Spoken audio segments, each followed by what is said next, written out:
வேலூர் தாவேக நிர்வாகிகள் கூட்டத்துக்கு 22 மணி நேரத்துக்கு முன்புதான் காவல்துறை அனுமதி வழங்கியது என்று சிடிஆர் நிர்மல்குமார் குற்றம் சாட்டியிருந்த நிலையில் அவை முற்றிலும் பொய் என்று மாவட்ட காவல்துறை அறிக்கை வெளியிட்டிருக்கிறது. தமிழக வெற்றி கழகத்தின் தலைவர் விஜய் தலைமையில் வேலூரில் நேற்று கட்சி நிர்வாகிகள் சந்திப்பு கூட்டம் நடைபெற்றது. இந்நிகழ்ச்சிக்கு முன்பாக செய்தியாளர்களிடம் பேசிய தாவேக இணை பொதுச் செயலாளர் நிர்மல்குமார், நிகழ்ச்சியை நடத்த நிர்வாகிகள் 40 நாட்களாக அலைந்து வருவதாகவும் 22 மணி நேரத்துக்கு முன்புதான் காவல்துறை அனுமதி வழங்கியதாகவும் குற்றம் சாட்டினார்.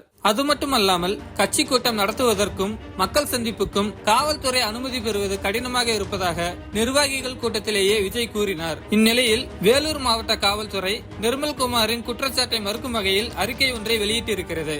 அந்த அறிக்கையில் முதலில் பிப்ரவரி 8ஆம் தேதி மக்கள் சந்திப்பு நடத்த திட்டமிட்டு இருப்பதாகவும் அதில் 25,000 பேர் கலந்து கொள்வார்கள் என்றும் கூட்டத்துக்கு அனுமதி கேட்டு ஜனவரி 28ஆம் தேதி தாவேக சார்பில் மனு கொடுத்தார்கள். பின்னர் தவிர்க்க முடியாத காரணத்தால் அது தள்ளி போவதாக கூறி பிப்ரவரி 23ஆம் தேதி கூட்டம் நடத்த அனுமதி கேட்டு பிப்ரவரி 6ஆம் தேதி மனு கொடுத்தார்கள். அதைத் தொடர்ந்து நிகழ்ச்சி நடத்த தேவையான அடிப்படை தேவைகளை பற்றி கேட்டது தொடர்பாக 18ஆம் தேதி மனு அளித்தார்கள். அதில் நிகழ்ச்சியில் வேலூர் மாவட்ட நிர்வாகிகள் 4,900 பேர் கலந்து கொள்வார்கள் என்று தெரிவித்தார்கள். நிகழ்ச்சி நடத்துவதற்கு 5 நாட்களுக்கு முன்பு அவர்கள் மனு கொடுத்த போதிலும் 22ஆம் தேதியே காவல்துறை சார்பில் அனுமதிக்கான செயல்முறை ஆணை பிறப்பிக்கப்பட்டது.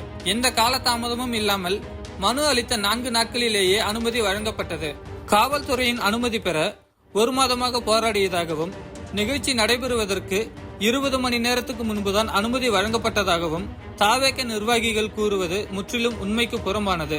மேலும் நிகழ்ச்சியில் 4,900 பேருக்கு தான் அனுமதி ஆணை பிறப்பிக்கப்பட்டது. ஆனால் நிகழ்ச்சியில் 10,000க்கும் மேற்பட்டோர் கலந்து கொண்டதாக தெரிய வருகிறது. இதில் நிகழ்ச்சி நடத்துவதற்கான நீதிமன்ற மற்றும் அரசின் விதிமுறைகள் மீறப்பட்டிருக்கிறது என்று காவல்துறை தெரிவித்திருக்கிறது.